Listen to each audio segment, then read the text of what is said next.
ولا تکتموا الشهاده تاسې مه پټوئ ګواهي. څوک چې ګواهي پټه کړي یقینا د ده زړه ګناهګار ده. زړه یې ولې ګناهګار ده؟ دا ګواهي خو په خوله باندې پټه کړه، اصلا د ده په زړه کې لالچ ده، په زړه کې غدر و خیانت ده، د مال دولت پیسو تمه یې کړي، د رشوت تمه یې کړي، یا یې په ګواهي کې د خپلوي او د پردي تمه کړي، دشمني او د دوستی و قرابت را در نظر گرفته، د الله رضای مقصود نه ده. نو ځکه نسبت د اسم زړه ته وکړو.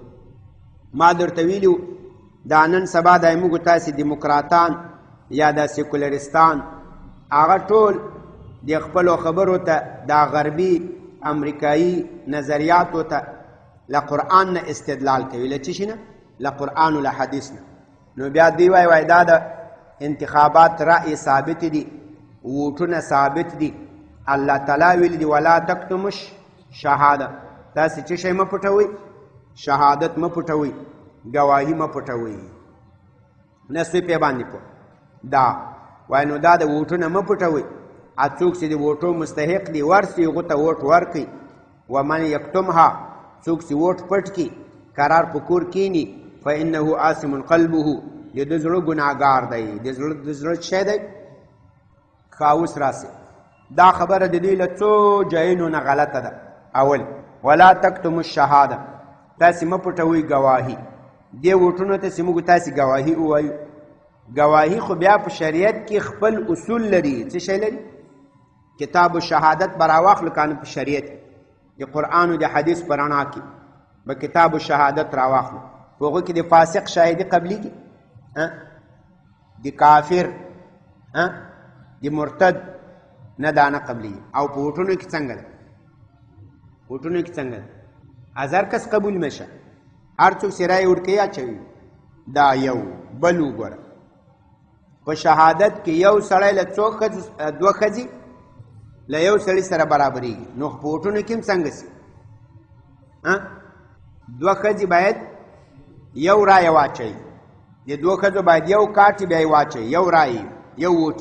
او دلته داسې ده نه. دا څنګه ده؟ هلته ګواهي بولي او دلته نه ده. اول کې ده اخیر کې نه ده.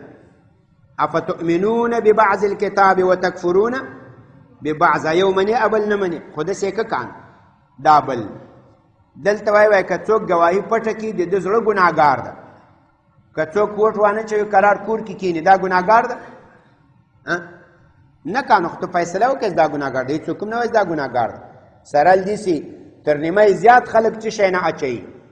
ووټونه نه اچوي. چا هم نه دي ویلي دا ګناهګاران دي، فاسقان دي، فاجران دي. بس الله دې ټولو ته هدایت کړي. والله بما تعملون علیم.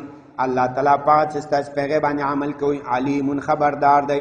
ګورې دا زه چې درته وایم چې قرآن و حدیث دا به په ذوق د سلفو تفسیر و ترجمه کوي. دا موږ اصلي سلفیان موږ یو، دا نور نه دي سلفیان. هغه سلفو ته کنځلې کوي، پلانی داسې و پلانی داسې و. اصلي سلفیان موږ یو چې یوه خبره هم په قرآن حدیث کې له ځانه نه کوو. فلان داسې ویلي، فلان داسې ویلي، فلان داسې ویلي. دا اوس به دا راواخلو د سلفو کتابونه. دا قرآن خو اوس نه ده نازل شوی چې زه تفسیر وکړم. دا ځکه موږ په سلفو حوالې ورکوو. قرآن اوس نازل شوی، دا د نبی صلی الله علیه وسلم په دور حیات کې نازل شوی. نبی علیه الصلاة والسلام د دې تفسیر کړی ده. قرآن خپله د قرآن تفسیر کړی ده. صحابه د دې تفسیر کړی ده. تابعینو د دې تفسیر کړی ده. له هغې نه وروسته ائمه مجتهدین تفسیر لولي استادان لري، شی لري، هغوی تفسیر کړی ده. نو ته اوس څنګه معنا کوي؟ خبره یو نیم زر کاله پخوانۍ ده، ته اوس راته معنا کوي، نوي معنا راته وباسي. دته تفسیر بالرأی وایي، دا مضموم ده. په حدیثو کې د دې سخت ضم راغلی، من فسر القرآن برأیه فقد کفر، وایي دی کافر شو. داسې ضمې راغلی.